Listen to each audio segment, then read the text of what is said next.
Starting in the name of Allah, the most gracious and the most merciful. Today our topic is about articles. Where is article? انگریزی زبان میں articles یعنی A N D کا استعمال بہت اہم ہے. اگر آپ انگریزی بول رہے ہیں یا لکھ رہے ہیں، articles کے استعمال کے کافی سارے گرامیٹیکل اصول ہیں اور بہت سارے ایکسپیکٹیشنز بھی ہیں. یعنی ان کا استعمال بعض اوقات بہت پیچیدہ ہو سکتا ہے. اس ویڈیو میں میری یہ کوشش ہوگی انشاءاللہ کہ میں یہ 3 بنیادی اصول آپ کو متعارف کرا دوں جن سے بڑی حد تک ان کا استعمال کرنا آسان ہو سکتا ہے. اصول نمبر 1 یعنی رولز نمبر 1. انگریزی زبان میں 2 طرح کے آرٹیکلز ہوتے ہیں. ایک ہوتا ہے ڈیفینٹ آرٹیکل یعنی دی، اور ایک ہوتا ہے انڈیفینٹ آرٹیکل یعنی اے اینڈ این. ان دونوں میں فرق کیا ہے؟ ڈیفینٹ آرٹیکل کسی خاص چیز یا شخص کے لیے استعمال ہوگا، جبکہ انڈیفینٹ آرٹیکل باقی ماندہ یعنی عام اشیاء یا اشخاص کے لیے استعمال ہوگا. مثال کے طور پر ایک کتاب کے لیے ہم ڈیفینٹ آرٹیکل کا استعمال کرتے ہوئے دا بک یعنی ایک خاص بک کی طرف اشارہ کرتے، جب ہم کسی خاص بک کی طرف اشارہ کرتے ہیں تو ہم دا بک کہیں گے. مثال کے طور پر ایک خاص کتاب کے لیے ہم ڈیفینٹ آرٹیکل کا استعمال کرتے ہوئے دا بک کہیں گے، اور کسی بھی اور کتاب کے لیے انڈیفینٹ آرٹیکل کا استعمال کرتے ہوئے اے بک کہیں گے. یعنی ایک خاص کتاب کے لیے ہم دا بک کہیں گے، اور عام کتابوں کے بارے میں جب ہم بات کرتے ہیں تو جملوں میں ہم اے بک کہیں گے. ٹھیک ہے. پھر اس کے بعد آتے ہیں انڈیفینٹ آرٹیکل. انڈیفینٹ آرٹیکل یعنی a and an. Indefinite articles a an کا استعمال تب ہوگا جب ہم پہلی بار کسی کاؤنٹیبل ناؤن کا تعارف کروائیں گے، اور اس تعارف کے بعد ہم ڈیفینٹ آرٹیکل یعنی دی کا استعمال کریں گے. چلے اس بات کو سمجھانے کے لیے ایک چھوٹی سی آسان مثال لکھ رہا ہوں. I saw a dog. The dog was resting under a tree. The tree was very big. The dog stood alert on sight of a fox. The fox was trying to catch a hen. The fox jumped on the hen and the hen rushed into a cage. And the fox could not get into the cage. اس میں آپ دیکھیں dog, tree, Fox, ہین اور catch کو پہلی بار متعارف کرواتے وقت انڈیفینٹ آرٹیکل یعنی اے کا استعمال کیا گیا، لیکن اس کے بعد ڈیفینٹ آرٹیکل یعنی دی کا استعمال ہوا. Rules number 2.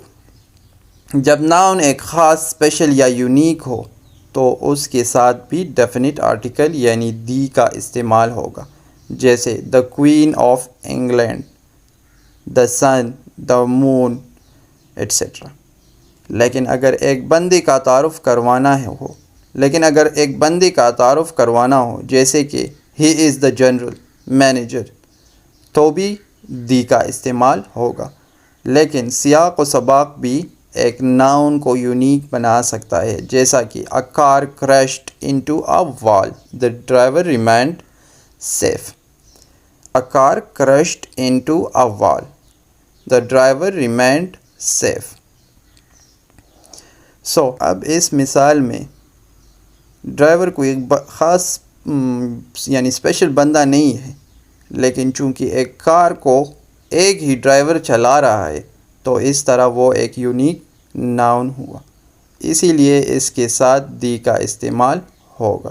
The driver. پہلے ہم نے لکھا اے کار کرشڈ، ایک یونیک نام نہیں ہے. پھر اس کے بعد ہم نے لکھا دا ڈرائیور ایک یونیک نام ہے. اسی طرح جب سپرلیٹو ڈگری کا استعمال ہوگا تب بھی دی کا استعمال ہوگا، جیسا کہ the best golfer, the fastest car, the highest mountain, the most expensive perfume. پہاڑی سلسلوں کے نام، دریاؤں کے نام، سمندروں کے نام کے ساتھ بھی دی کا استعمال یا دا بھی ہم کہہ سکتے ہیں، پروناؤنس کر سکتے ہیں، اور دی بھی پروناؤنس کر سکتے ہیں کا استعمال ہوگا. پہاڑی سلسلوں کے نام، دریاؤں کے نام، سمندروں کے نام کے ساتھ بھی دا کا استعمال ہوگا. دا بھی ہم کہہ سکتے ہیں اور دی بھی ہم کہہ سکتے ہیں، پروناؤنسیشن دونوں کا صحیح ہوگا. لیکن یہاں پر ایکسپیکٹیشن یہ ہے کہ انسان کے ناموں کے ساتھ جزیروں اور جھیلوں کے نام کے ساتھ عموماً دی کا استعمال نہیں ہوگا. فار ایگزامپل لیک آف وائنڈر میری ایٹسٹرا. اسی طرح جب چیزوں یا ناموں کو ایک ترتیب میں لگا دیتے ہیں تو بھی دی کا استعمال ہوگا. For example the third book, the fifth table, the eighth person in the list etcetera. Rules number 3، جب کسی اسپیسیفک چیز یا ناؤن کے بارے میں بات کرتے ہیں تو دی کا استعمال ہوگا، اور جب عموماً انداز میں یعنی جنرلی بات ہوگی تو آرٹیکل کا استعمال نہیں ہوگا. کین آئی بارو دا G.R.R. Martin's novel؟ Can I بارو دا G.R.R. Martin's novel؟ The one on your table. The one on your table. I must admit the novel in your collection are truly amazing. لیکن جب ہم عمومی طور پر بات کریں گے تو دی کا استعمال نہیں ہوگا.